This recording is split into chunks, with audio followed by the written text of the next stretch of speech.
Beef വെച്ച് എന്തൊക്കെ items ആണല്ലേ? Beef dry fry, beef roast, beef fry, പഴംപൊരിയും ബീഫും, പൊറോട്ടയും ബീഫും എന്ന് വേണ്ട ആകെ ഒരു ബീഫ് മയം. അപ്പോഴാണ് നമ്മുടെ ബീഫ് കഴിക്കാത്ത വെജിറ്റേറിയൻ സഹോദരങ്ങൾക്ക് ഒരു സങ്കടം. അപ്പോൾ അവർക്കായിട്ട് നമുക്കിന്നൊരു വെജിറ്റേറിയൻ ബീഫ് ഫ്രൈ ഉണ്ടാക്കാം. നമ്മൾ ഇഞ്ചി, വെളുത്തുള്ളി, പച്ചമുളക്, സബോള, കറിവേപ്പില, ഇളവൻ തേങ്ങാക്കൊത്ത് ഇത്ര റെഡിയാക്കി വെച്ചിട്ട് നമ്മുടെ വെജിറ്റേറിയൻ ബീഫ് അഥവാ നമ്മുടെ സോയാ ചങ്ക്സ്, ഞങ്ങളുടെ നാട്ടിൽ സോയാ ചങ്ക്സ് എന്നോ സോയാ ബോളെന്നോ ഒക്കെയാണ് പറയുന്നത്. ഇത് കുറച്ച് ഉപ്പിട്ട് വെള്ളം നന്നായിട്ട് തിളപ്പിച്ചതിന് ശേഷം അത് ഒരു ഓട്ടപാത്രത്തിലേക്ക് വെച്ച് വാർത്തെടുക്കണം. എന്നിട്ടും പോരായ അതിലുള്ള വെള്ളം ഇതുപോലെ പിഴിഞ്ഞ് മാറ്റി വയ്ക്കണം. ഇനി നമുക്ക് കിട്ടിയ സോയാ ചങ്ക്സ് ഒരല്പം മുഴുപ്പ് കൂടുതലാണ് കേട്ടോ. അതുകൊണ്ട് നമ്മളതിനെ 2ആയിട്ടോ 4ആയിട്ടോ നമുക്ക് ആവശ്യാനുസരണം മുറിച്ച് മാറ്റി വയ്ക്കാം.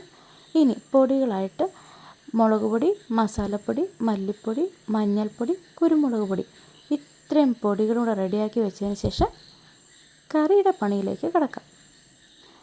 ഒരു ചട്ടി എടുത്ത് വെച്ച് അതിൽ വെള്ളമെല്ലാം വറ്റി കഴിയുമ്പോൾ അതിലേക്ക് ഇതുപോലെ എണ്ണ ഒഴിച്ച് കൊടുക്കണം. എന്നിട്ട് ആ എണ്ണയൊന്ന് ചൂടാവുന്ന മുറയ്ക്ക് പൊടികൾ മൂപ്പിച്ച് കൊടുക്കണം. ഈ ചട്ടിയുടെ ചൂട് കൊണ്ട് പൊടികൾ വേഗം മൂത്ത് പോകാനും അതിനെ തുടർന്ന് കയ്പ്പ് രുചി വരാനും ഒക്കെ സാധ്യതയുണ്ട്.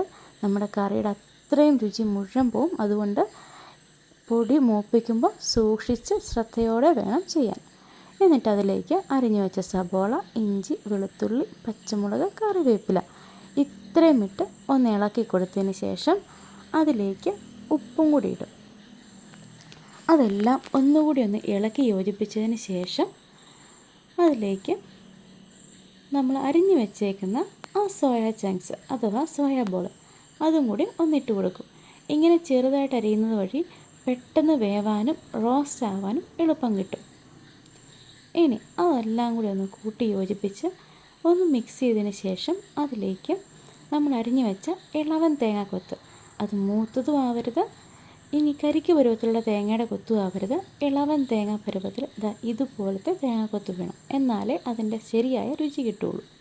ഇനി അതിലേക്ക് 1 സ്പൂൺ വിനാഗിരി അതും കൂടി ഒഴിച്ച് അടുപ്പ് വെച്ച് മൂടി ഒന്ന് കുറച്ച് നേരം വെച്ച് കഴിഞ്ഞാൽ അതിന് പെട്ടെന്ന് വേവും.